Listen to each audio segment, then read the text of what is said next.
दोस्त दोस्त ना रहा, प्यार प्यार ना रहा।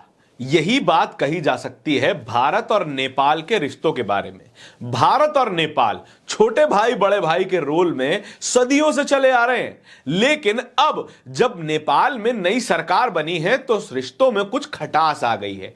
जो लोग पहले नेपाल को अपना नानी घर समझते थे, जब चाहे बॉर्डर पार करके नेपाल चले जाते थे, जब चाहे वापस आ जाते थे, और नेपाल के लोग भी जब चाहे बॉर्डर पार करके भारत में आते थे, कामकाज करते थे, खरीदारी करते थे, अब उस पर बाधा लगने जा रही है। इसके साथ साथ भारत के जो फॉरेन सेक्रेटरी हैं विक्रम मिस्त्री, उनसे मिलने से मना कर दिया है नेपाल के प्रधानमंत्री बालेन शाह ने। बालेन शाह नए नए प्रधानमंत्री बने हैं और जेनजी के मसीहा के तौर पे देखे जा रहे हैं, लेकिन किसी को यह नहीं पता है कि यह ऊंट किस करवट बैठेगा। यानी कि बालेन शाह का झुकाव भारत की तरफ ज्यादा होगा या फिर चाइना की तरफ ज्यादा होगा, इस बात पर अभी कोई ठोस जानकारी निकलकर सामने नहीं आ रही है। लेकिन बालेन शाह के एंटी इंडिया रुख धीरे धीरे सामने आने लगे हैं।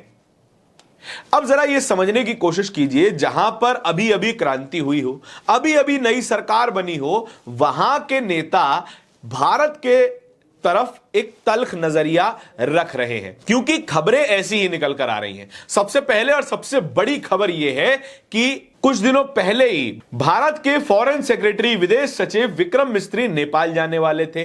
काठमांडू में उनकी मुलाकात नेपाल के प्रधानमंत्री बालेन शाह से होने वाली थी, लेकिन बालेन शाह ने विक्रम मिस्त्री से मिलने से मना कर दिया है। और डिप्लोमेटिक तौर पर, कूटनीतिक नजरिए से यह एक बड़ा फैसला हो सकता है, क्योंकि प्रधानमंत्री का किसी भी देश के रिप्रेजेंटेटिव से मिलने से मना कर देना एक बड़ा डिप्लोमेटिक स्टेप होता है, और यह साफ बता देता है कि यह देश, यह प्रधानमंत्री किसकी ओर झुकाव ज्यादा रखते हैं। लेकिन अभी तक चाइना के रिप्रेजेंटेटिव से भी नहीं मिले हैं बालेन शाह, तो फिर यह कहना भी जरा अतिशयोक्ति होगी, जल्दबाजी होगी कि यह चाइना की तरफ ज्यादा नजर आते हैं। इससे पहले कि नेपाल की सरकार, केपी शर्मा ओली की सरकार, चाइना की तरफ अपना जो रुख था वो नर्म रखती थी, चाइना को अपना ज्यादा बेहतर एलाई बताती थी, जबकि ऐतिहासिक तौर पर नेपाल और भारत के रिश्ते ऐसे रहे हैं जैसे बड़ा भाई और छोटा भाई। उसके बावजूद सरकार बदल जाने के बाद, नेपाल के रोटी बेटी के संबंध होने के बावजूद भी बालेन शाह ने एक तो फैसला यह लिया कि वे विक्रम मिस्त्री से नहीं मिलने वाले हैं। उसके अलावा जो फैसला लिया है वो है बॉर्डर रिस्ट्रिक्शंस। नेपाल की सरकार ने अभी तक कोई ऑफिशियल कदम नहीं उठाया है कि भारत के लिए वो अपने बॉर्डर खुले रखेगा या फिर बंद कर देगा या फिर उसमें वीजा की कोई पेच फंसाया जाएगा, लेकिन बॉर्डर की सिक्योरिटी फोर्सेस, बालेन शाह की सिक्योरिटी फोर्सेस भारत से आने जाने वाले लोगों को परेशान करती हुई नजर आ रही है। इससे पहले भी कई बार खबरें आई थी कि नेपाल में आवाजाही करने वाले लोगों के सामान की चेकिंग हुई और उन्हें आने जाने से रोका गया। फिलहाल एक वीडियो वायरल हो रहा है जिसमें जनतंत्र टीवी का एक पत्रकार बॉर्डर पार करके एक इलाके में रिपोर्टिंग कर रहा था। वहां पर नेपाल की बॉर्डर पुलिस ने उन्हें रोक लिया और कहा कि आपके पास परमिशन है यहां पर रिपोर्टिंग करने की या नहीं।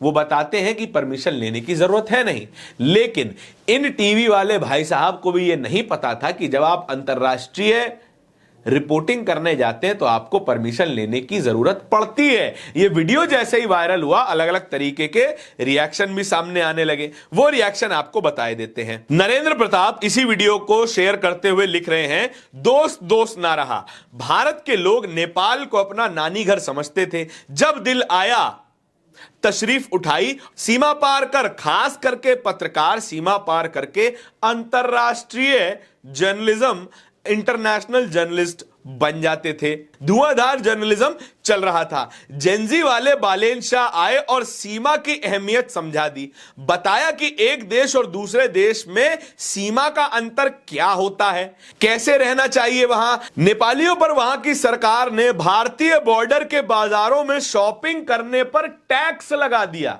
यह सबसे बड़ी खबर है। इससे पहले नेपाल के लोग भारत के सीमावर्ती इलाके में आकर शॉपिंग करते थे, आराम से सामान खरीदते थे और जाते थे।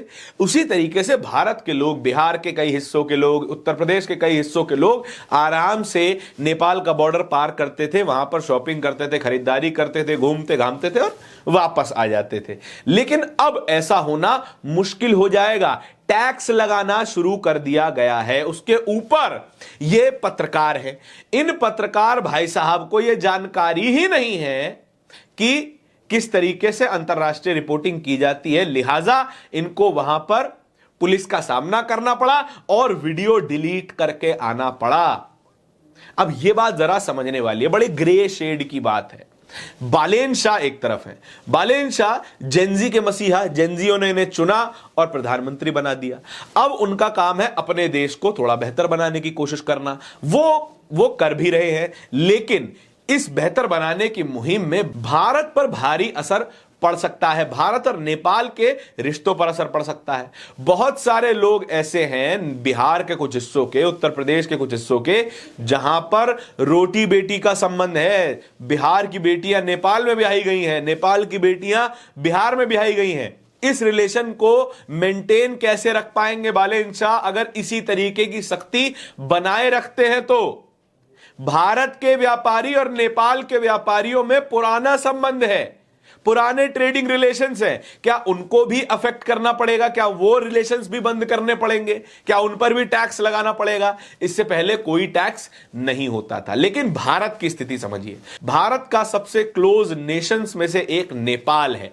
3 तरफ से नेपाल भारत से गिरा है, एक तरफ चाइना है और उसकी लोकेशन भी बड़ी स्ट्रेटेजिक है। अगर चाइना की तरफ नेपाल जाता है और अपनी जमीन का इस्तेमाल करने देता है तो भारत के लिए एक सामरिक संकट बन सकता है। यह सबसे बड़ी बात है और इसी चीज को लेकर तमाम खबरें भी चल रही हैं।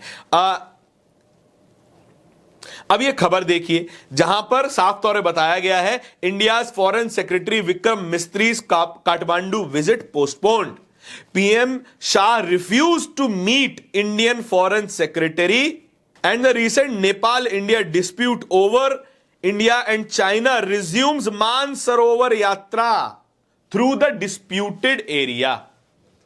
देखिए भारत के लिए तो वो डिस्प्यूटेड एरिया है नहीं।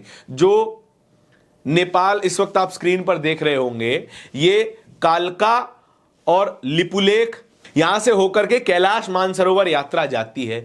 इस एरिया पर नेपाल अपना दावा करता है जबकि ये भारत का हिस्सा है। इसी कैलाश मानसरोवर की यात्रा के रिज्यूम हो जाने से नेपाल बिफरा पड़ा है। इसीलिए नेपाल के प्रधानमंत्री बालेन शाह ने भारत के विक्रम मिस्त्री विदेश सचिव से मिलने से इनकार कर दिया। क्या भारत को नेपाल को लेकर कुछ सख्त कदम उठाने चाहिए? क्या सख्ती से इस मैटर को डील करना चाहिए? क्योंकि यह भारत की अस्मिता का सवाल है और तो और टेरिटोरियल इंटेग्रिटी का भी सवाल बन जाता है। इस पूरी खबर के बारे में आपके क्या विचार हैं? कमेंट सेक्शन में बताइएगा जरूर। इस तरह की और भी खबरों को देखते रहने के लिए बोलता हिंदुस्तान को सब्सक्राइब जरूर कीजिएगा। बहुत बहुत शुक्रिया।